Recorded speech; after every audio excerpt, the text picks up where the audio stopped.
ഇതെന്തറിയോ, ചുമ്മാ പേടിപ്പിക്കാൻ നോക്കുകയാണ്. നമുക്ക് എന്തായാലും കാണാം.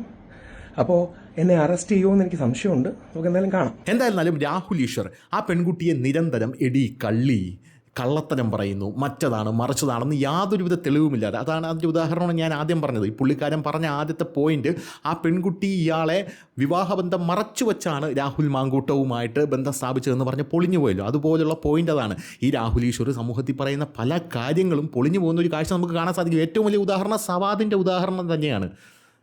ഈ കൊമ്പം കാട് കയറിയെന്ന് തുടങ്ങിയ സിനിമയിൽ മോഹൻലാൽ പറയുന്നത് പോലെ അവൻ വീണ്ടും ബസ് കയറിയിട്ടുണ്ട്.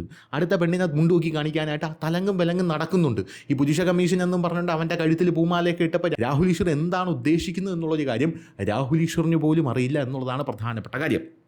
എന്തായിരുന്നാലും നമ്മുടെ രാഹുൽ മാങ്കൂട്ടത്തിന് ഒരുപാട് ആൾക്കാർ സപ്പോർട്ട് ചെയ്യുന്നുണ്ട് എന്ന് ഒരുപാട് ആൾക്കാർ പറയുന്നുണ്ട്. സപ്പോർട്ട് ചെയ്യുന്ന ആൾക്കാരൊക്കെ എന്തിനു വേണ്ടിയാണ് സപ്പോർട്ട് ചെയ്യുന്നത്? ചുമ്മാ ഒന്ന് ചിന്തിച്ച് നോക്ക്.